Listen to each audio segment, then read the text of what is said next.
The giant spaceship of the Zentari Empire hung over Earth like a storm cloud. It was 5 miles long and looked like a mix between a knife and a shark. Its dark metal surface caught the sunlight and glowed red. On the bridge of this massive ship stood Emperor Krazatul, looking down at the blue planet through a large window. "Is this really the planet that rejected our generous offer?" he asked, his voice deep and rough. He was 9 feet tall with gray skin that looked like it had plates of armor. His yellow eyes narrowed as he studied Earth.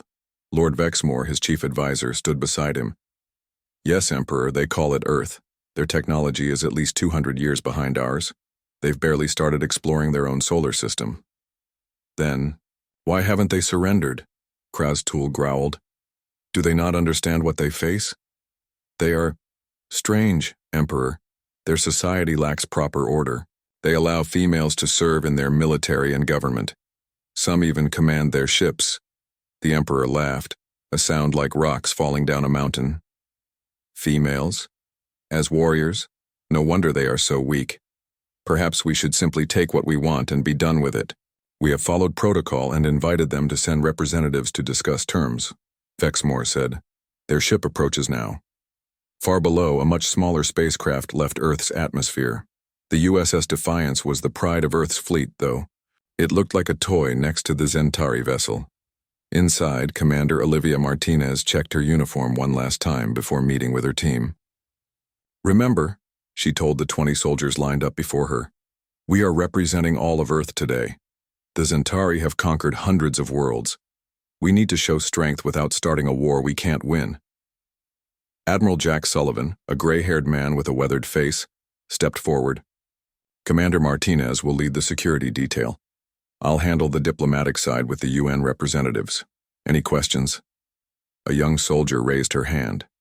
"Sir, our intelligence says the Zentari don't think much of female soldiers.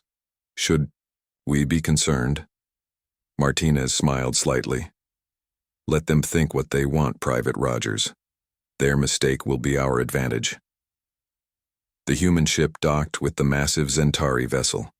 As the airlock opened, Martinez led the way, with 10 male and 10 female soldiers in formation behind her. They were met by a group of Zentari warriors, all male, all at least 8 feet tall and heavily muscled. The lead Zentari looked at Martinez, then passed her to Sullivan. "You are the leader of this group?" he asked the admiral. "I lead the diplomatic team," Sullivan said. "Commander Martinez is in charge of our military escort." The Zentari looked at Martinez and made a sound that might have been a laugh. "This small female, surely you jest." Martinez kept her face neutral, though her brown eyes hardened. "I assure you I am quite real. Shall we proceed to the meeting?" The Zentari warriors led them through corridors that seemed designed to intimidate, with high ceilings and weapons displayed on the walls. They reached a large chamber where Emperor Krazatul sat on a throne-like chair made of black metal. Lord Vexmore stood at his right hand. "Welcome, humans," the Emperor said without rising. "I am Krazatul, ruler of 300 star systems, and soon to be ruler of yours as well." Admiral Sullivan stepped forward. "We come to discuss peace between our worlds, not surrender." Vexmore laughed. "Peace? You have nothing to offer the Empire. Your world has resources we desire. Your options are simple: become our subjects or be destroyed." "Surely there's room for negotiation," Sullivan said. "Earth has much to offer as a trading partner." The Emperor's eyes moved over the human delegation, pausing on the female soldiers. "You bring females to a military meeting? How amusing. In our empire, females serve proper roles, caring for young, managing homes. They lack the strength and mind for battle." Martinez stepped forward, her voice calm but firm. "On Earth, we found that skill and intelligence matter more than physical size. Our female soldiers are among our best." The chamber filled with Zentari laughter. Lord Vexmore approached Martinez, towering over her. "This one has spirit, at least. Perhaps she would make a suitable servant in my household." Martinez didn't back down. "I think you'd find me difficult to manage, Lord Vexmore." The Emperor rose from his chair, his massive form seeming to fill the room. "Enough of this. Here are our terms. Earth will submit to Zentari rule. You will provide resources as demanded. Resistance will be met with destruction. You have 7 Earth days to surrender formally. And if we refuse, Sullivan asked, then we will demonstrate our power by destroying one of your major cities, the Emperor said. After that, you will have one more chance to surrender before we take your world by force. As the humans were escorted back to their ship, Martinez noticed how the Zentari warriors paid little attention to her and the other female soldiers. They focused on the male soldiers, watching them carefully while barely glancing at the women. Back aboard the Defiance, Admiral Sullivan called an emergency meeting. This went about as badly as expected, he said. They're not interested in diplomacy. But they revealed something important, Martinez said. Did you notice how they ignored our female personnel? Their cultural blind spot could be useful. Sullivan nodded slowly. They didn't even bother to search you as thoroughly as they did me and the male soldiers. Exactly, Martinez said. They see what they expect to see. Weakness where there is strength. If we have to fight, that gives us an advantage. Young lieutenant spoke up. But their technology is far beyond ours. Their ships alone could destroy our entire fleet. Technology isn't everything, Martinez replied. History is full of advanced civilizations defeated by supposedly primitive ones who were underestimated. The Zentari have been conquering for so long they've gotten arrogant. Admiral Sullivan looked grim. I'll report to the Security Council. We need to prepare for both diplomacy and defense. Commander Martinez, I want you to develop contingency plans in case talks fail. Already working on it, sir, she said. As the Defiance returned to Earth, Olivia Martinez stood by a window, watching the Zentari ship grow smaller in the distance. She thought about their dismissive laughter, their certainty of victory. Laughy, while you can, she whispered. You have no idea what humans are capable of when backed into a corner. In his chamber, Emperor Krasistul reviewed data about Earth with Lord Vexmore. Such a backward planet, the Emperor said. Their armies are small, their weapons primitive, and they put females in command. It will be an easy conquest. Vexmore nodded. Yes, Emperor. Shall I prepare the invasion fleet? Not yet. Let them consider their situation for the 7 days. Perhaps they will be wise enough to surrender without bloodshed. And if not? The Emperor's mouth curved in what passed for a smile among his kind. Then we will teach them the proper order of things. No world has ever stood against the Zentari Empire, especially not one foolish enough to send females into battle. Little did he know that this particular mistake would prove to be the greatest threat his empire had ever faced. The United Nations Security Council room was packed with people. Leaders from every major nation sat around the large round table, their faces showing worry and fear. Admiral Sullivan stood at the front, showing pictures of the Zentari ships. On the big screen, they have weapons that can destroy entire cities, Sullivan said. Their shields can stop our strongest missiles. In a direct fight, we cannot win. The room grew quiet. The President of the United States stood up. Are you saying we should surrender, Admiral? No, ma'am, Sullivan replied. I'm saying we need to fight smarter, not harder. Commander Olivia, Martinez stepped forward. She wore her dark blue uniform with confidence. The Zentari have a weakness. They don't see women as threats. During our meeting, they hardly looked at me or any female soldier. They focused all their attention on the men. How does that help us? Asked the Chinese representative. Martinez pressed a button, and the screen showed a new image, a plan for special teams. We create strike forces made mostly of female soldiers. The Zentari won't watch them as closely. They won't expect them to be dangerous. Some people in the room looked doubtful. The Russian president frowned. Can we really base our defense on this one cultural blind spot? We have more than that, said a new voice. Dr. Samantha Reed walked into the room. She was a scientist who studied alien biology. I've analyzed the data we gathered on the Zentari ship. They see heat more than light, and women usually have slightly cooler body temperatures than men. She showed a thermal image on the screen. The female soldiers appeared less bright than the males. In dark conditions, female soldiers will be nearly invisible to Zentari sensors. Admiral Sullivan nodded. We need to use every advantage we have. Commander Martinez will lead our special operations planning. Dr. Reed will work on ways to exploit the Zentari biological weaknesses. What about trying to talk to them again? Asked one diplomat. We'll keep diplomatic channels open, Sullivan said. But we must prepare for the worst. The Zentari have conquered hundreds of worlds. They don't compromise. As the meeting ended, Martinez and Dr. Reed walked together down the hallway. Do you think this will work? Dr. Reed asked quietly. Martinez looked determined. It has to. We have 7 days before they want an answer. 7 days to prepare for a war unlike any we've ever fought. In a military base outside of Washington, D.C., Martinez met with a group of soldiers. 50 women and 10 men stood at attention as she entered the room. At ease, she said. You've all been chosen for a special mission. The fate of Earth may depend on what we do in the coming days. She explained the plan, showing them images of Zentari soldiers and their equipment. They're bigger and stronger than us. Their armor is better. But they have weaknesses. Lisa Wong, a military analyst, stepped forward with a tablet computer. The Zentari always target who they see as the biggest threat first, which means male soldiers. They also rely heavily on heat vision in combat. Martinez looked at the group.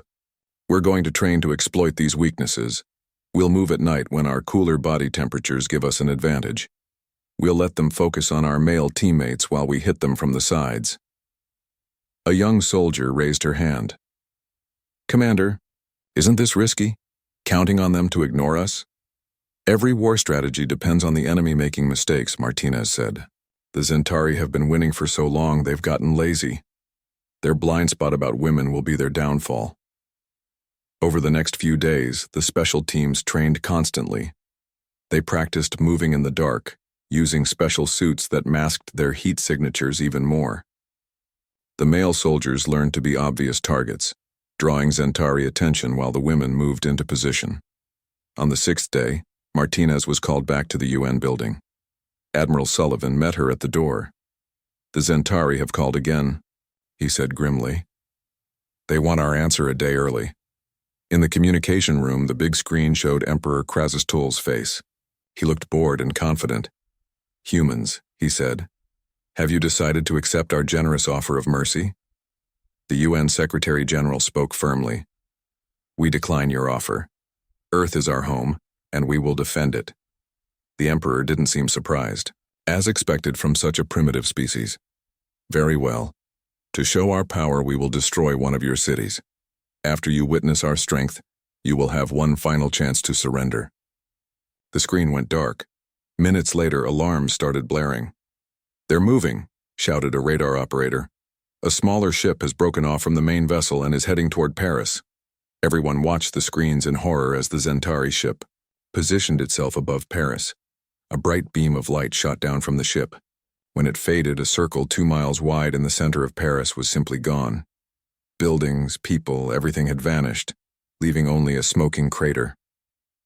20,000 people, someone whispered. Gone in seconds. Martinez felt sick but kept, her face calm. Now they'll expect us to surrender. Sullivan nodded grimly. And when we don't, they'll launch their invasion. The Emperor's face appeared on the screen again. That was a small demonstration of our power. You have 12 hours to surrender, or we begin planetary conquest. When he disappeared, the room erupted in shouting and arguing. Martinez waited until it quieted down. They just made their first mistake, she said. What do you mean? Asked the Secretary General. They think we'll be paralyzed by fear, that we'll either surrender or try to fight them head-on. They don't expect us to already have a plan. Sullivan turned to the world leaders. We need your decision now. Do we fight using Commander Martinez's strategy, or do we surrender? The room was silent for a moment. Then the President of the United States stood up. My country was founded by people who fought against impossible odds. We vote to fight. One by one, the other leaders agreed. The Secretary General nodded. It's decided then. We will not surrender.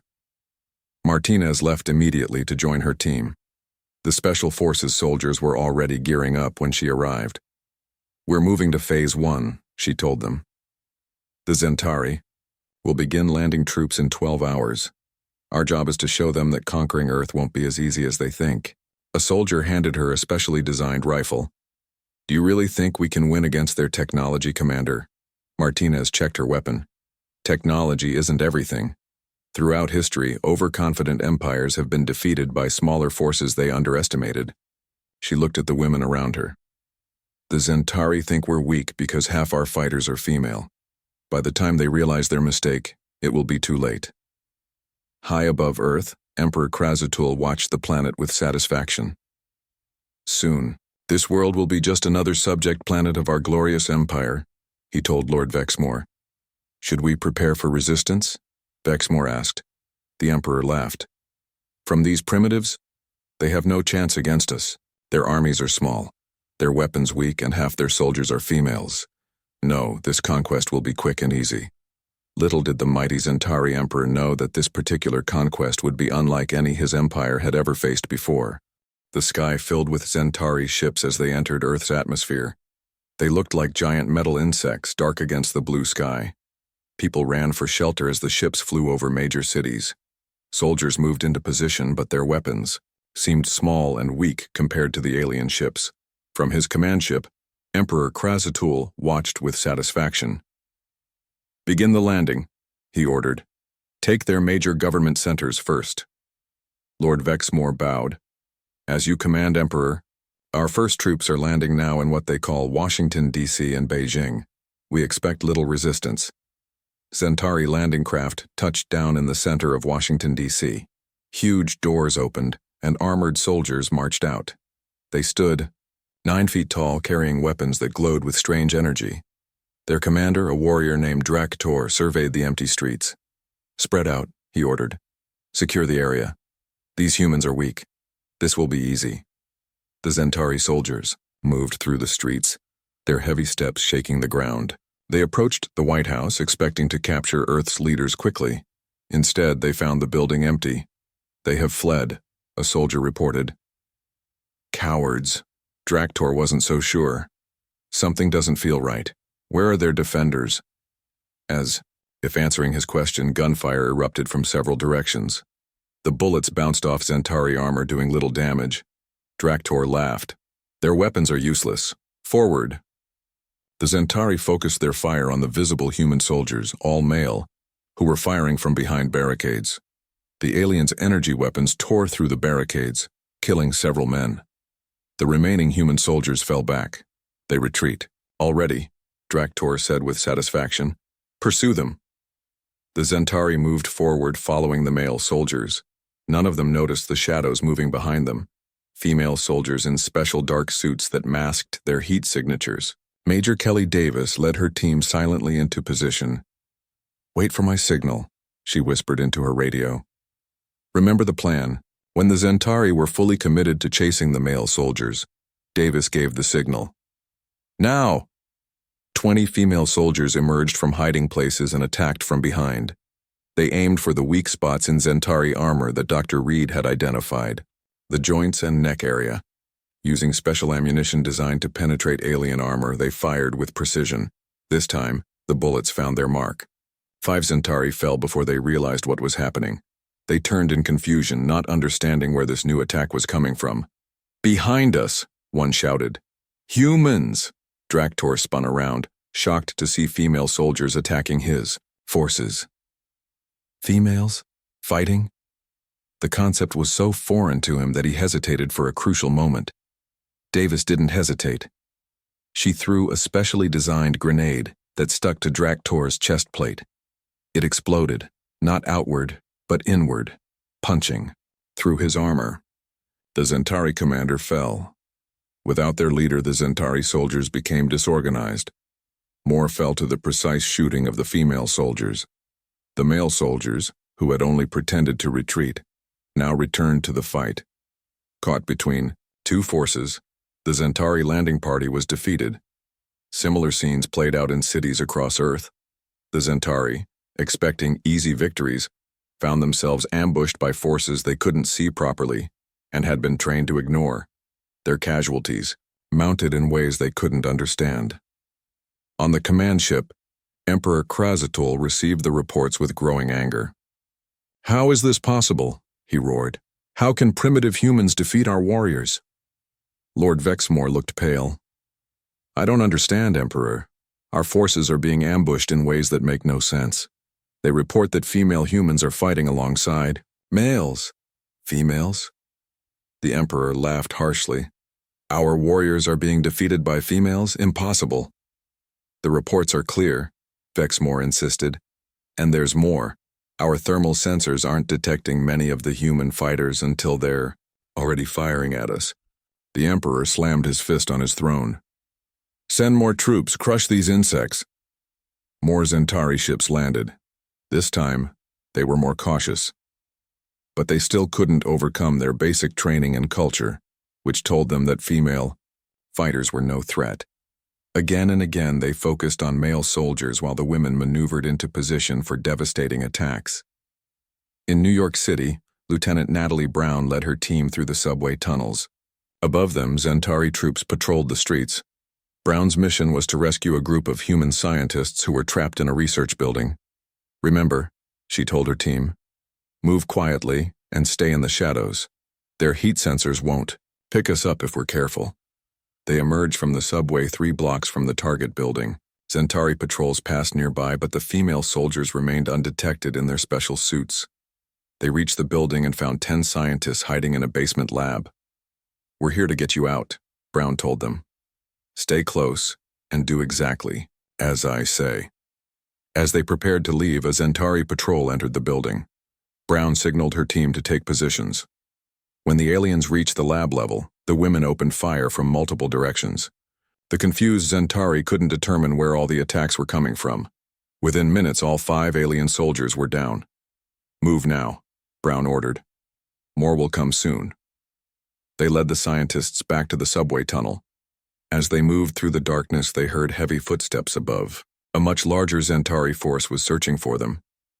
"They can't find us down here," one soldier whispered. "Our heat signatures are masked." Brown nodded. "That's why we're winning. They can't fight what they can't see or understand." Back at the Human Military Command Center, Commander Martinez received reports from around the world. The first wave of Zentari attacks had been repelled with surprisingly few human casualties. Her strategy was working better than anyone had hoped. Admiral Sullivan looked at the battle map with amazement. "I never thought we'd hold them off this long," he admitted. "We're not just holding them off," Martinez said. "We're winning. The Zentari can't adapt to our tactics because they can't accept that women can be effective warriors. Their cultural blind spot is destroying them." On the Zentari command ship, Emperor Krasatul was furious. "How can this be happening? Send in the elite guards. Level their cities if you must." Lord Vexamore looked worried. "Emperor, perhaps we should reconsider our approach. These humans fight differently than any species we've encountered before." "Are you suggesting we cannot defeat them?" the Emperor asked dangerously. "No, Emperor," Vexmore said quickly, "but perhaps we need a new strategy. Our warriors report that female humans are fighting alongside males, and our sensors have trouble detecting them." The Emperor's eyes narrowed. "Female warriors. Ridiculous. Our enemies always try to use deception when losing. Our warriors are simply not fighting hard enough." "I will lead the next attack myself," he declared. "These humans will learn what it means to face the full might of the Zentari Empire." As the Emperor prepared to join the battle, Commander Martinez gathered her Special Forces teams. "The Zentari are getting desperate," she told them. "They're sending in their elite troops next. But they still don't understand what they're facing." Major Davis smiled grimly. "They still think we're just weak females who can't fight. That mistake will cost them everything." Outside, the night sky filled with more Zentari ships. The biggest battle was yet to come. 2 months passed since the Zentari first attacked Earth. The war was not going as the aliens had planned. Instead of a quick victory, they faced constant defeats and growing losses. Emperor Krasatul's personal leadership had not changed the situation. The Emperor paced angrily on his command ship. How? How are these primitive humans defeating us? He shouted. Lord Vexmore stood nervously nearby. Emperor, our warriors continue to report the same thing. The human female soldiers are causing most of our losses. Nonsense. Krasatul slammed his fist on a table. Females cannot be effective warriors. It goes against the natural order. A new voice spoke up. With respect, Emperor, the evidence suggests otherwise. It was Commander Jaxfor, a younger Zentari officer who had actually fought on the ground. He stepped forward and activated a display screen. Our cameras captured this footage last week. The screen showed a battle in what was once London. Zentari troops were fighting human soldiers in the streets. The aliens focused their fire on the male soldiers who drew their attention with loud weapons and obvious movements. Then from the shadows, female soldiers in dark suits emerged. They moved quickly, striking weak points in Zentari armor with deadly precision. You see, Emperor, Jaxfor said carefully, the humans are using our cultural assumptions against us. Our warriors are trained to focus on the strongest visible threats, which we assume are male fighters. Meanwhile, the females attack from positions we don't expect. The Emperor watched the footage with growing horror. And our sensors? Why can't we detect them? Their female body temperatures run slightly cooler than males, Jaxavor explained. Combined with their special suits, they barely register on our thermal scanners. For the first time, doubt crossed the Emperor's face. Can we adjust our tactics? It's difficult, Vexmore admitted. Our warriors have thousands of years of training that tells them females are not threats. They cannot easily change their instincts in battle. The Emperor was silent for a long moment. We cannot lose to a primitive planet, he finally said. Prepare our most powerful weapons. If we cannot conquer Earth, we will destroy it. On Earth, Commander Martinez met with the military leaders in their underground headquarters. The room was filled with maps and screens showing Zentari positions around the world. Our strategy continues to work, she reported. The Zentari still focus primarily on male soldiers, allowing our female teams to strike effectively. We've destroyed over 30% of their ground forces. Admiral Sullivan nodded. But they still control the skies, and our spies report they're bringing in larger weapons. They may be planning something big. Then we need to act first, Martinez said. She pointed to a map showing the main Zentari command ship in orbit. This is their center of operations. If we can capture or disable it, we might force them to withdraw. How can we possibly reach that ship? Asked General Rogers. Our spacecraft can't get past their defenses. Martinez smiled slightly. We won't use our spacecraft, we'll use theirs. She explained her plan. It was dangerous and bold. A small team would infiltrate a Zentari transport ship on the ground, hide aboard it and ride it back to the command ship. Once there, they would attempt to capture Emperor Krasatul himself. This is our best chance, Martinez concluded. With their leader captured, the Zentari might be forced to negotiate. The plan was approved. Major Kelly Davis would lead the mission with a team of 12 soldiers, 10 women, and 2 men. They gathered for their final briefing. This is the most important mission of the war, Martinez told them. You were chosen because you're the best we have. The fate of Earth may depend on your success. Davis looked at her team. They were outfitted in the special suits that masked their heat signatures. We will not fail, she promised. That night, the team moved silently toward a Zentari landing site in the Rocky Mountains. A transport ship was being loaded with minerals the aliens had mined. The human soldiers watched from hiding. Remember the plan, Davis whispered. The male soldiers create a distraction. The rest of us slip aboard the transport. The 2 male soldiers moved to position and began firing at the Zentari guards. As expected, all the aliens turned to focus on this visible threat. In the confusion, Davis led her team to the back of the transport ship. They slipped inside and hid among cargo containers. Hours later, the ship took off, carrying them toward the Zentari command ship. As they approached, Davis gathered her team. Once we dock, we move quickly. Our target is the Emperor. We capture him alive if possible. The transport docked with the massive command ship. As the cargo was unloaded, the human team slipped out and moved through the corridors. They had studied Zentari ship layouts from previous missions and knew where to go. As they approached the command center, they encountered more guards. The aliens were surprised to see humans on their ship. They focused their fire on the two male soldiers, just as expected. This allowed Davis and the female soldiers to flank them and take them down quickly. "This way," Davis whispered, leading them toward the Emperor's throne room. Inside the throne room, Emperor Krazatul was meeting with his commanders. Lord Vexmore was arguing for a new approach to the war. "We must adapt our tactics," he insisted. "The human females are clearly effective. Warriors. It makes no sense," the Emperor growled. "How can females fight so well? It goes against everything we know." At that moment, the doors burst open. The two male soldiers entered first, drawing the Zentari guards' fire. Then Davis and her team swarmed in from multiple directions. Before the Emperor could react, he found himself surrounded by human female soldiers, their weapons pointed at his head. "Emperor Krazatul," Davis said clearly, "you are our prisoner." The Emperor stared in shock at the female soldiers who had somehow penetrated his ship's defenses and reached him in his own throne room. "Impossible," he whispered. Lord Vexmore slowly raised his hands. "I tried to tell you, Emperor. The human females are not what we expected." Davis spoke into her radio. "Command, this is Major Davis. We have the Emperor. Mission accomplished." Back on Earth, Commander Martinez received the news with relief. "Tell them to bring the Emperor here. It's time he learned some things about humans."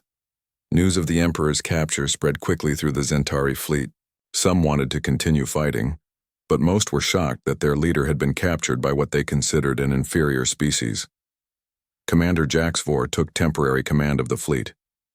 "The Emperor has been captured," he announced. "We must reassess our understanding of these humans. Perhaps there are things we can learn from them." For the first time in thousands of years, the mighty Zentari Empire had suffered a major defeat. And it had happened because they couldn't accept that female soldiers could be just as dangerous as males. The war wasn't over yet, but the tide had turned. And Emperor Krazatul, now a prisoner of the humans he had mocked, was about to learn some important lessons about underestimating your enemy.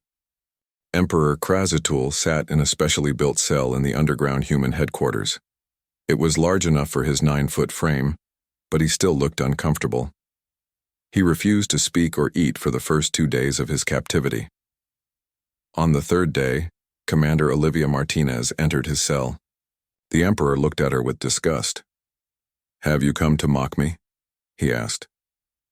"A mighty emperor captured by a female?" Martinez sat down across from him. "I've come to talk. This war can end now, with no more deaths on either side." "My empire does not surrender," Krazatul said firmly. "Your empire is in disarray," Martinez replied. "Commander Jaxvor has called for a ceasefire. Many of your ships have pulled back from Earth." The Emperor looked shocked. "Jaxvor? That young fool thinks he can command my fleet?" "He's trying to save lives," Martinez said. "He understands what you refuse to see, that your ideas about females, being weak fighters, cost you this war." "It makes no sense," the Emperor muttered. "In all my centuries, I have never seen females fight effectively." "That's because your culture never gave them the chance," Martinez explained. "On Earth, we learned long ago that skill, intelligence, and training matter more than physical size or gender." She pressed a button on a small device she carried. A screen on the wall lit up, showing footage of the war. It showed female soldiers using strategy and teamwork to defeat larger Zentari troops. It showed Dr. Reed working with her team to develop weapons that could penetrate Zentari armor. It showed female pilots, engineers, and commanders all working together. "This is why you lost," Martinez said. "Not because humans are stronger or have better technology, but because we use all our people's talents, not just half." The Emperor watched in silence. For the first time, doubt showed clearly on his face. Above Earth, the Zentari fleet remained in position but had stopped attacking. Commander HFY met with his officers on the main command ship. The Emperor has been captured, he told them. We must decide what to do next. We should destroy the humans to avenge this insult, shouted one older officer. HFY shook his head. That would not bring victory. The humans have proven themselves more dangerous than we thought. They defeated us not with superior weapons, but with superior thinking. He showed them the same battle footage that Martinez was showing the Emperor. See how they used our own prejudice against us? We ignored half their fighters simply because they were female. What other mistakes have we been making? Lord Vexmore, who had survived the capture of the Emperor, spoke up. Perhaps our traditions have blinded us. In our 1,000-year history, have we ever allowed females to become warriors? Never, another officer said. It is forbidden. And yet human females have defeated our best troops, HFY pointed out. Maybe it is time to question our oldest beliefs. Back on Earth, the Emperor finally spoke after watching the footage. Your females fight with cunning and skill, he admitted reluctantly. But this changes nothing. My empire will never accept defeat by a lesser species. Then the war will continue, Martinez said. And you will lose more ships, more soldiers. Is your pride worth that price? Before the Emperor could answer, the door opened. Admiral Sullivan entered with a Zentari female. She was tall and elegant, with the same gray skin and armor-like plates as the males, but with a slimmer build. The Emperor rose in shock. What is this? Why is there a Zentari female here? This is Vexna, Sullivan explained. Lord Vexmore's daughter. She came with a delegation from your fleet.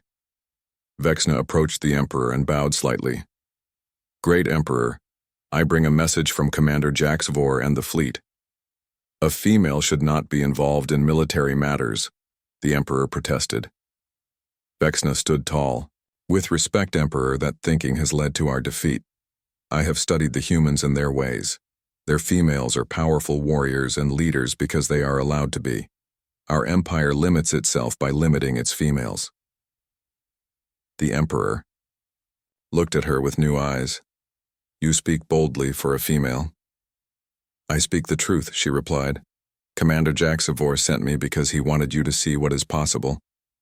Many of us have watched the humans and learned from them. Change is coming to our empire, whether you lead it or fight it. For a long time, the Emperor was silent. Finally, he turned to Martinez. What are your terms for peace? 3 days later, in a formal ceremony, Emperor Krazatul and the leaders of Earth signed a peace treaty. The Zentari agreed to leave Earth in peace and recognize it as a sovereign world. In exchange, humans would share some of their cultural knowledge with the Zentari. After the signing, Martinez spoke privately with Vexna. What will happen when you return to your empire? She asked. Vexna looked thoughtful. Change will not come easily or quickly, but it has begun. Already some females are asking to join the military and government. Some males support this, others resist. But they cannot ignore our success here. Revolution can be difficult, Martinez warned. Yes, but necessary, Vexna replied. Your world has shown us a new path, one where all people contribute their talents regardless of gender. The Emperor approached them. He had been released as part of the peace agreement and would return to his empire that day. Commander Martinez, he said formally, I misjudged your people, and perhaps my own as well. Will you support change in your empire? Martinez asked. The Emperor looked at Vexna. I am old, and old beliefs die hard, but I cannot ignore what I have seen here. Perhaps it is time for new thinking. As the Zentari prepared to leave Earth, humans gathered to watch their ships depart. The war that had seemed hopeless at the start had ended not just in survival, but in victory. And not just a military victory, but a victory of ideas. Admiral Sullivan stood beside Martinez as they watched the ships rise into the sky. You know, he said, when you first suggested using female soldiers as our advantage, I thought it was a long shot. Martinez smiled. The best strategies always use the enemy's weakness against them. The Zentari couldn't see past their own prejudice. That was their downfall. Do you think they'll really change? Sullivan asked. Some will want to, Martinez replied. Others will resist. But Vexna and Jaxvor represent a new generation. They've seen what's possible when you let everyone contribute their talents. 5 years later, a new Zentari ship arrived at Earth. It was smaller and sleeker than the warships of the past. When its doors opened, out stepped Vexna, now wearing the uniform of a Zentari commander. Behind her came a mixed group of male and female Zentari. Martinez, now an admiral herself, greeted them. Welcome back to Earth, Commander Vexna. Thank you, Admiral Martinez, Vexna replied. We come seeking friendship and knowledge. Our empire is changing, slowly but surely. The old emperor has stepped down. Jaxvor now leads the council, and females serve in all parts of our society. Martinez smiled. All because the mighty Zentari Empire mocked a tiny army, until they realized it had human female soldiers. A lesson we will never forget, Vexna agreed, and one that has made us stronger than we ever were before. Together, they walked toward the future, two warriors from different worlds, both proving that true strength comes not from physical size or gender, but from using the talents of all your people.